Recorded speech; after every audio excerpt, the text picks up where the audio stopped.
de enemigos suyos, y sembró cizaña en medio del trigo, y se fue. Estando ya el trigo en hierba, y apuntando la espiga, apareció también entonces la cizaña. Y llegando los criados del padre de familia le dijeron: Señor, ¿no sembraste buena semiente en tu campo? Pues ¿cómo tiene cizaña? Contestóles: algún enemigo mío ha hecho esto. Replicaron los criados: ¿quieres que vayamos a recogerla? No, les dijo, no sea que arrancando la cizaña arranquéis con ella el trigo. Dejad crecer uno y otra hasta la siega, que al tiempo de la siega diré a los segadores: coged primeramente la cizaña y atadla en manojos para quemarla, mas el trigo recogedlo y metedlo en mi granero. Pueden sentarse. La epístola está tomada de la carta del apóstol San Pablo a los colosenses. Hermanos, como escogidos que sois de Dios, santos y amados, revestidos de entrañas de misericordia, de benignidad, humildad, modestia, paciencia, sufriéndoos los unos a los otros y perdonándoos mutuamente. Si alguno tiene queja contra otro, así como el Señor os ha perdonado, así también hacedlo vosotros. Mas sobre todo esto, tened caridad, que es el vínculo de la perfección, y triunfe en vuestros corazones la paz de Cristo, a la que también fuisteis llamados para formar un solo cuerpo, y sed agradecidos. La palabra de Cristo more en vosotros abundantemente, con toda sabiduría, enseñándoos y admonestándoos unos a otros con salmos, himnos y cánticos espirituales, cantando de corazón con gracia o edificación las alabanzas a Dios. Cualquier cosa que hagáis, sea de palabra o de obra, hacedlo todo en nombre de nuestro Señor Jesucristo, dando gracias a Dios Padre por medio de Jesucristo nuestro Señor. En el Padre, el Hijo y el Espíritu Santo. Amén. Dios te salve María, llena eres de gracia, el Señor es contigo. Bendita tú eres entre todas las mujeres, y bendito es el fruto de tu vientre, Jesús.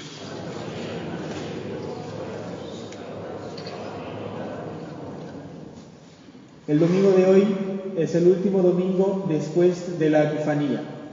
La Epifanía es el tiempo en donde conmemoramos las manifestaciones de Dios nuestro Señor. Nosotros podemos contemplar a Dios desde varios puntos de vista: Dios creador, Dios redentor, Dios santificador y también Dios que se revela a los hombres. Y la Iglesia pone un tiempo especial para conmemorar ese hecho trascendente. La Epifanía, cuyo nombre significa manifestación, está para que nosotros miremos los hechos divinos como la bondad de un Dios que quiere revelarse. Los domingos de Epifanía pueden llegar hasta 6 domingos, pero si la Pascua es más temprana, pueden quitarse algunos domingos. En este año vamos a tener 5 domingos después de la Epifanía. 5 domingos destinados para contemplar a Dios nuestro Señor por su bondad revelándose. Todas esas revelaciones en este año consisten en primer lugar, al comienzo de la fiesta de la Epifanía, del tiempo de Epifanía, el día mismo del 6 de enero, donde vemos la primera manifestación de nuestro Señor Jesucristo a los gentiles, figurados en los Reyes Magos. Después todas las demás manifestaciones de Cristo, como su bautismo en el río Jordán, manifestación de la Santísima Trinidad, donde aparece allí patente Dios uno y trino. Luego nuestro Señor Jesucristo obrando su primer milagro por intercesión de la Santísima Virgen María, y también otros muchos milagros como la curación del siervo del centurión, la suegra de Pedro, el paralítico, etc. Después de toda esa prolija manifestación, que durante esos domingos fueron acompañados siempre de una carta de San Pablo hablando de la virtud de la caridad, que no podría ser distinto, porque Cristo revelándose es Dios revelándose. Y Dios, como sabemos, es caridad, como dice San Juan en su epístola. Dios es caridad. Entonces, Cristo manifestándose es Dios manifestando su amor hacia nosotros. Y en el último domingo, nosotros vimos a nuestro Señor Jesucristo durmiendo en la barca, cansado, extenuado de practicar el amor al prójimo. Luego del Sermón de la Montaña va a obrar muchísimos milagros, cansándose físicamente hasta llegar al punto de dormir en una barca en plena borrasca. Y vemos a nuestro Señor Jesucristo obrar milagros, hacer grandes portentos, y en cambio de tomar una actitud altiva, Él dice simplemente: ahora que he probado que soy el más grande de todos, que soy Dios verdadero, voy a abrir mi alma para que podáis ver desde adentro. Y ahí nos encontramos en el Evangelio de hoy, donde Cristo pone esa parábola tan misteriosa que es Dios permitiendo el mal en el mundo.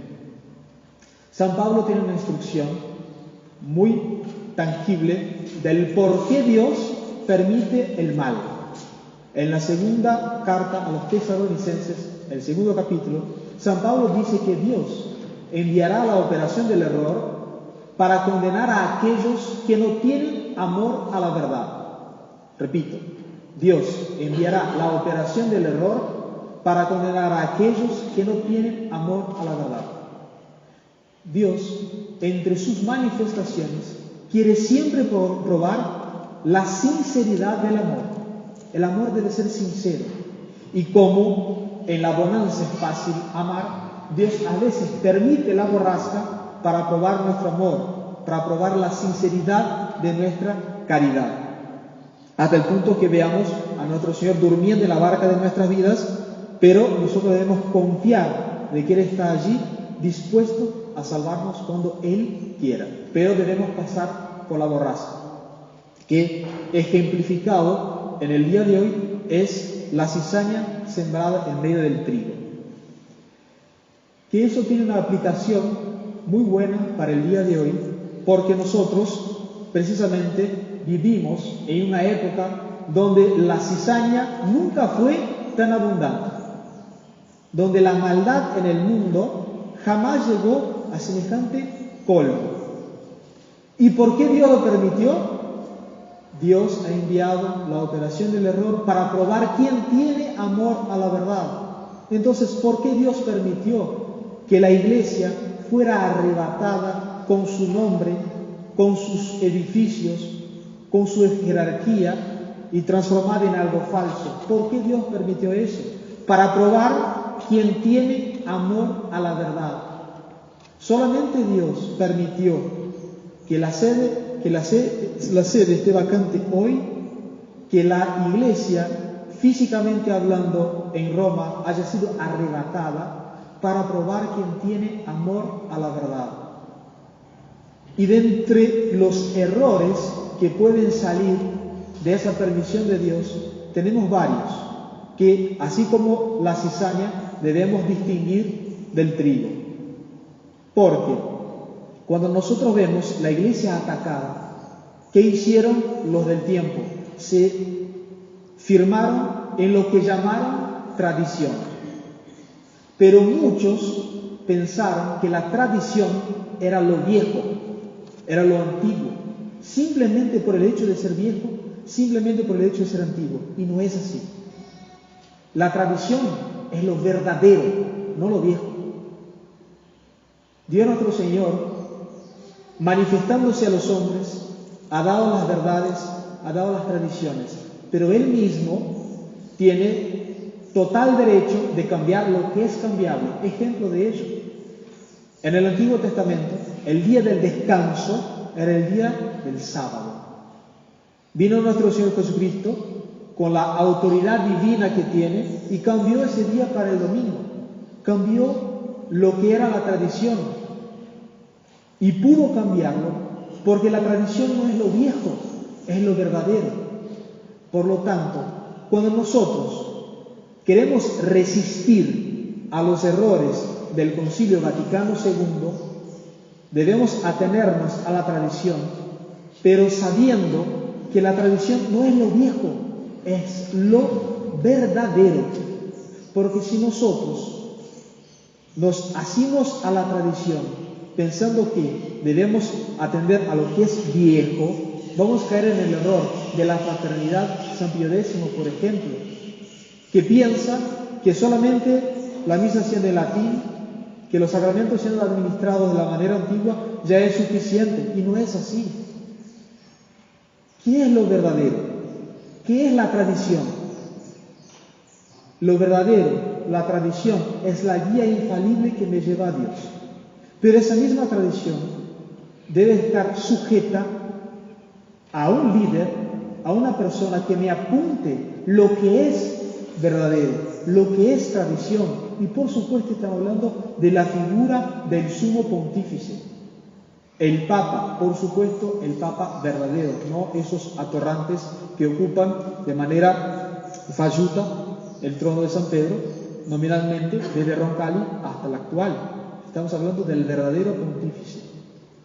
Todas las otras reglas de fe son remotas, o sea, uno necesita de un guía que me apunte lo que es verdadero o no. Por ejemplo, de lo que he escrito, no hay nada más cierto que la tradición llamada Sagrada Escritura. De las cosas que nos llegan hasta nosotros, escritas, la Sagrada Biblia es lo más cierto que hay. Pero necesitamos, en la historia de la Iglesia, del fallo infalible del Sumo Pontífice para mostrar cuál libro es inspirado y cuál no. ¿Qué es lo que es la tradición? ¿Qué es lo que es verdadero? Viene del Sumo Pontífice. Y si nosotros nos atenemos a todo lo que dice el Sumo Pontífice, actuando como el doctor universal de todos los cristianos, sabemos perfectamente que si somos probados por la operación del error, sí tenemos amor a la verdad, porque me atengo al quien es la guía de la verdad, que es el vicario de Cristo, que es la sede de San Pedro. Si yo reconozco al pontífice, pero no lo obedezco, es un error grandísimo, es tragarse la cizaña y tirar el trigo. Pero también, dentro del mismo seragantismo, tenemos el horror de aquellos que, reconociendo la verdadera autoridad, resisten a sus leyes, suponiendo que no son aplicables al día de hoy, juzgando al Sumo Pontífice. ¿Quiénes son para juzgar la verdad? ¿Quiénes son para juzgar el guía que nos lleva al cielo? No son nadie. Entonces, uno de los primeros grandes errores que podemos cometer si pensamos que la tradición es lo viejo y no lo verdadero. Lo otro, que es algo más práctico, muchas veces aquellos que toman el nombre de tradicionalistas vienen con ideas buenas en sí, pero de cosas accidentales, como por ejemplo no llevar a los niños a los colegios para que los perviertan. Eso es algo muy bueno, buenísimo, que lo enseñen en casa, que prevengan a los niños de la perversión del mundo, o que impidan a que los niños estén viendo televisión todo el tiempo por sostener la tradición. Está muy bien, pero si todos esos detalles no van acompañados de lo esencial, que es, por ejemplo, la Santa Misa, no vale de nada. La madre que se esfuerza una semana en enseñar a su hijo en casa y no lo lleva a la misa el domingo, perdió toda la semana, porque no hizo lo básico. Así como la madre que cocinara la comida para el domingo y la tirara a la basura. No hizo lo esencial, porque sosteniendo cierta tradición de las cosas viejas, se olvida de lo principal, que es la salud sobrenatural de sus hijos, en el caso de esa madre, por ejemplo. Pero los ejemplos pueden multiplicarse muchísimo. Aquellos que, buscando cierta línea tradicional, se olvidan de la oración diaria, o no comulgan, o no se confiesan. Hacen todo un aparato exterior que carece de núcleo. La fruta que carece de la pulpa. ¿Por qué? Porque está podrida. Pero eso tiene cura, que es el confesionario, es la comunión. es la Santa Misa. Entonces, recuerden, la tradición no es lo viejo, la tradición es lo verdadero. Y solamente voy a tener certeza de lo que es verdadero, de lo que es tradición, cuando confíe en el verdadero sumo pontífice, porque Él es quien me da la línea de la verdad en la tierra. Es el vicario de Cristo, el dulce Cristo en la tierra. Pidamos a la Santísima Virgen María que nos dé la gracia de ser fieles a la Iglesia, al sumo pontífice verdadero, para llegar así a la verdadera santidad, porque ese asunto es de grandísima importancia, porque todos nosotros estamos llamados a la santidad.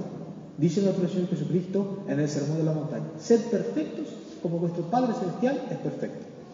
Y el mismo San Pío X dijo que por más que muchos puedan llegar a ser sabios según el mundo, jamás se alcanzará la santidad a donde hay discrepancia con el sumo pontífice. Entonces, repetimos, pidamos a la Santísima Virgen María la gracia, la fortaleza para ser fieles a nuestro Señor Jesucristo, fieles a lo verdadero las 24 horas del día y no solamente 40 minutos durante el domingo. Ave María Purísima. Padre del Hijo.